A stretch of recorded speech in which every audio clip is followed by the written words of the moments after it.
Confident ഗ്രൂപ്പിന്റെ സ്ഥാപകനും ചെയർമാനുമായ doctor CJ Roy ജീവനൊടുക്കിയെന്ന വാർത്ത കേട്ട ഞെട്ടലിലാണ് ബിസിനസ് ലോകം. അദ്ദേഹത്തിന്റെ ഓഫീസുകളിലും വസതികളിലും ആദായ നികുതി വകുപ്പ് വ്യാപകമായ പരിശോധന നടത്തിവരുന്നതിനിടെ അദ്ദേഹം സ്വയം വെടിയുതിർത്ത് മരിക്കുകയായിരുന്നു. കോൺഫിഡന്റ് ഗ്രൂപ്പ് എന്ന പേര് മലയാളികൾക്ക് സുപരിചിതമാണ്. പ്രമുഖ റിയാലിറ്റി ഷോകളുടേത് ഉൾപ്പെടെയുള്ള പരസ്യങ്ങളിലടക്കം നിറഞ്ഞു നിൽക്കുന്ന കോൺഫിഡന്റ് ഗ്രൂപ്പിനെയും CJ റോയിയെയുമാണ് സാധാരണക്കാരന് സുപരിചിതം. റിയാലിറ്റി ഷോകളിൽ വമ്പൻ പ്രൈസ് മണിയോ ഫ്ളാറ്റോ സമ്മാനമായി നൽകുന്ന സ്ഥാപനമെന്നത് അദ്ദേഹത്തെ മലയാളികൾ ഒരിക്കലും മറക്കാത്ത ബിസിനസ്സുകാരനാക്കി. സിനിമാ മേഖലയിലും തന്റെ വരവറിയിച്ച CJ റോയിയുടെ മുഖം ഏവർക്കും സുപരിചിതവുമാണ്. സോഷ്യൽ മീഡിയയിലും സജീവമായ ബിസിനസ് മുഖമായിരുന്നു അദ്ദേഹത്തിൻ്റെത്. കേരളത്തിൽ ജനിച്ച ബംഗളൂരുവിൽ വളർന്ന CJ റോയ് ഫ്രാൻസിലും സ്വിറ്റ്സർലൻഡിലുമാണ് തന്റെ വിദ്യാഭ്യാസം പൂർത്തിയാക്കിയത്. US ആസ്ഥാനമായി പ്രവർത്തിക്കുന്ന IT കമ്പനി HP പ്രവർത്തിച്ച ശേഷം അദ്ദേഹം സ്വന്തമായി കമ്പനി ആരംഭിച്ചു. ദക്ഷിണേന്ത്യയിൽ കമ്പനി വമ്പൻ വളർച്ച നേടിയതിനു പിന്നാലെ മിഡിൽ ഈസ്റ്റിലേക്ക് അദ്ദേഹം ബിസിനസ് വ്യാപിപ്പിച്ചു. സ്വന്തം നിലപാടുകളും തീരുമാനങ്ങളും കൊണ്ട് റിയൽ എസ്റ്റേറ്റ് വ്യവസായത്തിൽ വലിയ വളർച്ചയാണ് അദ്ദേഹം നേടിയത്. 2006 റിയൽ എസ്റ്റേറ്റിൽ ശ്രദ്ധ കേന്ദ്രീകരിച്ച് അദ്ദേഹം കോൺഫിഡന്റ് ഗ്രൂപ്പ് സ്ഥാപിക്കുന്നത്. 165-ലധികം ആഡംബര പദ്ധതികൾ അദ്ദേഹം പൂർത്തിയാക്കി. കോൺഫിഡന്റ് ഗ്രൂപ്പ് റെസിഡൻഷ്യൽ അപ്പാർട്ട്മെന്റുകൾ, വില്ലകൾ, വാണിജ്യ സമുച്ചയങ്ങൾ, വിദ്യാഭ്യാസം, ഹോസ്പിറ്റാലിറ്റി, വിനോദ മേഖലകളിൽ പ്രവർത്തിക്കുന്നു. CJ റോയ് സ്വിറ്റ്സർലൻഡിലെ SBS ബിസിനസ് സ്കൂളിൽ നിന്ന് ബിസിനസ് അഡ്മിനിസ്ട്രേഷനിൽ ഡോക്ടറേറ്റ് നേടിയിരുന്നു.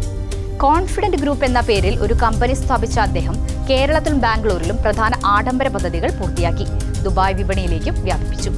165-ലധികം പ്രോജക്റ്റുകളായി 4.3 കോടി ചതുരശ്ര അടി പദ്ധതികളാണ് അദ്ദേഹം പൂർത്തീകരിച്ചത്.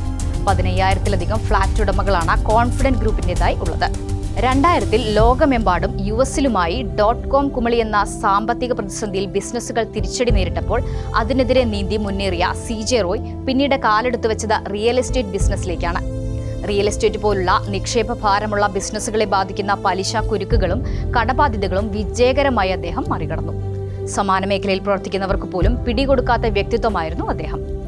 ഇന്ത്യയിലെ സ്വകാര്യ റിയൽ എസ്റ്റേറ്റ് ഡെവലപ്പർമാരുടെ അസോസിയേഷനായ ക്രെഡായിലും അദ്ദേഹം അംഗമായിരുന്നില്ല.